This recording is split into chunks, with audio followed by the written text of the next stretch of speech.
دیور میگویی که مهاجرا میگی مقصد هنر ندارم من هنر نکنه نشونت بتین اینش پروای تراکتوره اینش دستورینی کرانوفشکای باش نیکران اینش سوار چیکم با پروای ماشین دارم همه کاتگوری تراکتور دارم سوار چیکی بهترین توربای گاز سوار میکنم چون من کار پیدا نمیکنم در تاجیکستان جای کارم بیاو من حاضر میرم نمیخوام مگه بخزم میرم میگه که وقتی که میگه که من هنر دارم دکمنت همه بروری نشون میتی هنر داری ها کجون در تاجیکستان کجا دا اومدی همون دکمنت نشون دادی که ترا گفتن که بذار برایجا یا که بیا پاستل کنیم بعد من ترا کردم میگیرم سوال تاجیکستان دادم تاجیکستانی نه من ارسیش نشون ندادم من هیچ بار با ارسیش دارم این تاجیکستان بخدا نه تاجیکستان نویسته بچه اینا نگاه نه اکا جون من ترا درست فهمیدم من تا سوال دادستم همه حجتات قطعه یگم شغل اهالی رفتیم مراجعت کردی که من قدر هنر دارم مرا یگم کارخونه یا که یگم کارخونه در رفتی گفتی که من هنر دارم مرا کار بگیرن ترا پاستل گفتن یا که یگم کار دیگه قطعی کار میگیرم گفتم آخه من همه چیزا رو بگم ترا که بازبان تاجیکستان گرفتگیم من تاجیکستان من وقتی که بیا بورگا برآمدگی درباره پاسپورتم گپ زدگی بودم من 2 سال تاجیکستان برآمدگی نبودم من فقط شغل اهالی گفتی که اونم شغل اهالی من نوحه قبادیانم دور نمیره اون برای 2014 من در نوحه قبادیان در شغل قبادیان نه شهر دوشنبه اومد یگم منطقه را گفتی در دوشنبه اومدگی کار گفتگی در یگان جا کار نگفتم تا که کراچی نیست ای کار فهمیدی ولی نگاه که شغل اهالی همین نمره مرا بگی اکا سین همه برادر قطبت مرا عدل نپیوست که من نمرم همتمش بیایا والله قسم من خودم همه تنروی که گفته است که کرانوفشیک یا اینکه نم ماشین تاکسی نم من هنر دارم تاکسی پروست ماشینی میده میکنم راش یافتم زندگی من برده استم بیا دامی جمعی پر رکورد دونی مازوره دامی خیلی اولک چی کرانوفشکو میگی اولک شما در قناعت میکنه یا نه انا سوالای بامیون میا انا گوش که برادر خود گفتی که من 2 فرزند داشتی یا که 3 تا 2 انا من 4 فرزند دارم مثال من در دهات زندگی مینم مثال ما ده هم قشیدگی که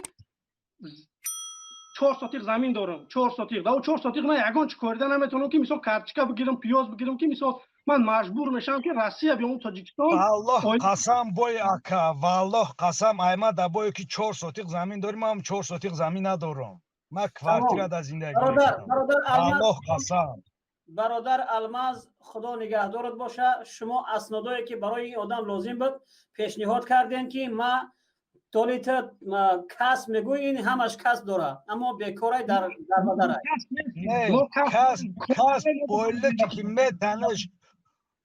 خیلی روزیه دارم خیلی قناعت میکنه اولی که همه در پیشنهاد میکنه دولت این ایش ده این اولی که تاجیکستان در روزی نیست برای همه روسیه رفت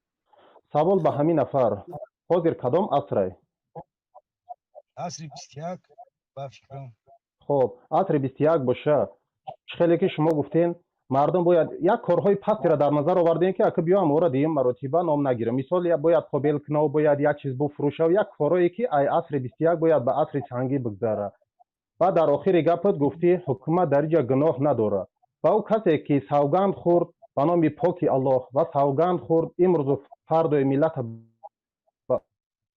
عهده گرفت او باید چیکار کنه در 29 سال باید چیکار کنه پیشروی برای ملت باید اون قابل بته باید اطلاع فروشی بگه باید چیزایی که شما نام گرفتین باید ایرا بفروشه او را بفروشه همون را بکنه یا که باید پیشروی باشه یک قرضایی که خلبیدش گرفته برای من چیزوقت من نام خوردگی گفتستم در گذشته ما خواهش میکنم سوال دا جواب بتین گذشته رمان خواهش میکنم سوال دا جواب بتین خب چی سوال خواهش میکنم با سوال جواب بتین سوال اخشرو بته اخی سوال مخشرو دادیستم او نفری که سوگند در خورد به باره نام اتالا پاک هم چی الله. گفتی در خودت دوام گفتی من سخنش سوگند خورد و نمی‌دونم. امروز و فردا ملت به عهده گرفت. او باید چیکار کنه؟ خیلی که خودت گفتی حکومت در اینجا گناه نداره. او باید چیکار کنه؟ 29 سال برای چیه؟ سببش به سبب نمیشه کو. سوال در جا بگم. بله من یک چیزش در قناعت بخشم، یک کارش ده. من قناعت بخشم، من شکر میگم همون کارش ده. بگم چطوره؟ کیرا بس کیرا گفته شده درباره کی گپ زده شده؟ درباره کی پرزیدنت های گفته است. فهمیدی که درباره پرزیدنت گپ رفته است.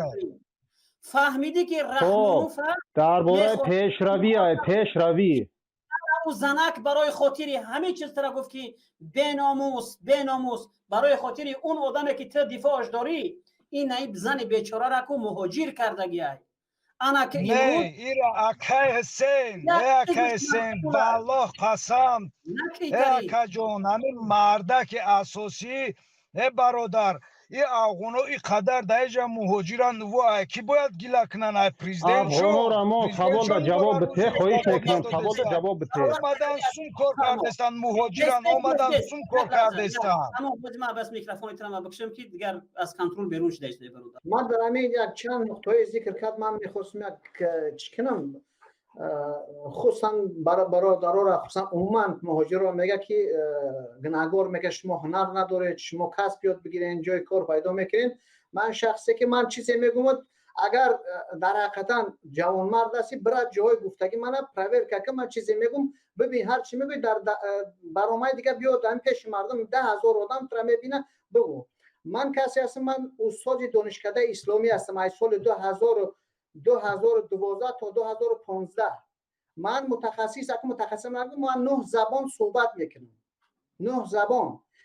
اگه شهادتنامه من یک طرف کنم من کسی هستم که نه اینکه جای کار طلب کردم بلکه سرمایه‌گذارای خارجی رو آوردن که به دیگران را جای کار پیدا کنم من میگم نامنویس که برای همونجا را تکستیل فابریکه دوشنبه شرکت نساجی تاجیک در همونجا به نام یک کس انور کلا انور بازارویچ دیرکتریک میکند که قدای نوردین اکای رحمانوف است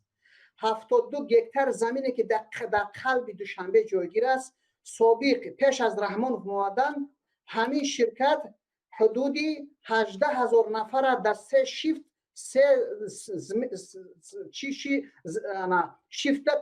کار میداد تامین میکرد از ناحیه اومن دوردستا حتی که از نورآباد و کمسوم‌آباد از این طرف از همه جا دوجا کار میکردن با کار با خوابگاه تامین میکرد امروز در دست همونجا من کار کردی همونجا سنبژن کار کردی هستم من اون را بگو من متخصصان سرمایه گذارهای خارجی را آوردگی هستم از پاکستان آوردگی هستم همراه همین من نامشم میگم برای بگو که همین آدم چی گفتی دروغ میگه راست میگه چودری عظیم میگن از لاهور پاکستان و فیصل آباد پاکستان کسایی هستن که بازار پخته پاکستان همین دو شهر کلام اداره میکنن همون برادرها رو من آوردم برای سرمایه‌گذاری همراه انور بازارویچ انور کلا که حالی پیشتر او در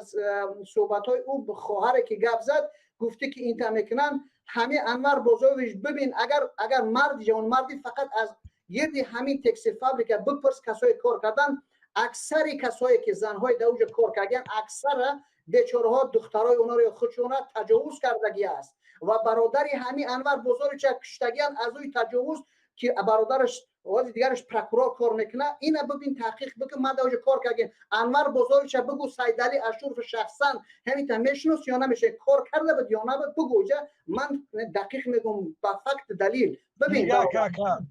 صحبت ببین یک دقیقه من گم صحبت خلاص که تو میگو که جای کار کنه من کسی سرمایه گذاری آوردم که در اینجا به یک تشه میگم دویمش کسی که در بازم میگم که در ناحیه یاوان مرغ فرما تشکیل کرد اون از پاکستان هستن اونم هستن دیگه با همین خیلی 3 نفر آوردم که سرمایه گذاری کردن و دیگر شرکتی که من کار میکردم باید شهرهای دوشنبه گرانیس ازبکستان که همینجا چند کیلومتر است، 59 کیلومتر است، 60 میلیون دلار امیرا چی گذرانده بودن برای چی کردن، برای گرفتن، یعنی مسابقه گذرانده بودن. در همینجا من شرکت آوردم کار میکرد داخل دوشنبه. میفهمی وقت من این چیزا را بپرسم اینا را که همین آدم راست میگه یا دروغ. ببین که از 60 میلیون دلار همین آدم همین رژیم 25% نقدن از ما پول طلب کرد که این همین 60 میلیون دلار نقدن پیش پرداخت میکنین، بعد همین ترند را میگذارین شما. فهمیدی؟ بعضی چیزایی میگو که مردم کار پیدا کنن یا که جای کار تو چو گپ میزنی. من دیپلم اساس کار و چیزا رو یک طرف بمون. من چیزی میگم که برای جای کار برای دیگه مردم تامین کردن، من یک عادی ترین یک شهروند عادی که من از خارج کوشش کردم با اینکه من خودم یک شرکت بکشم، این دیگه یک طرف باشه. من دیگه سرمایه‌گذاری کردم. بانک ملی پاکستان که در اونجا کار میکنه از نول شروع کردی تا وقت چی کردنش همه اینا اونا برا بپرس شخصا من چی کار کردیم و چی کار کردیم که امروز ما خود نیفتیم در اونجا کار کنیم بعد دیگه مردم جای کار تامین کنیم. برادر تو شمت نپوش مردم درد مردم به همین گفتگی ایش جواب بدیم، یگان درد مردم قبول نمیکنی. من همین چیزایی گفتم اگر مرد جوان مردی برای تحقیق بکن. من راست میگم دو دیگه ما گپ نیست که خوب خیلی خوب نیست که لیکن ما برام پیشی یک لحظه تکستیل بودم که ما پیشی رئیس فوند دروما را میمونن دروما دانی سوال که انا ببین تو قند خورده که در داخل تکستیل فابریکه بدروی پاهات همش کنه برای که اکثری ببین اینا رو من برای تأخیرت نمیگم برادر، اکثری همون 4 تا همون فابریکه در داخلی فابریکه همون تکستیل فابریکه تمامی همون دیرکتورش لد میخوشد شتلد میکرد همین خودی همین انواری کلا یک این خودش یک پرشکی فروش بود، یک پرشکی فروش بود ای کی نزدیک به قومی نمی به می اویله است گرفتن همین. ببین 72 هکتار است ما دقیق میدونم لیکن منفعت نیست کنترل نیست. تو ببین ناحیه‌های دوردست چی میگه که اونجا عموما مثل محب الله و دیگر اینا مردم چقدر ظلم میکنن در داخل شهر که نمیبینن. برادر کمتر انصاف در کار یا نه؟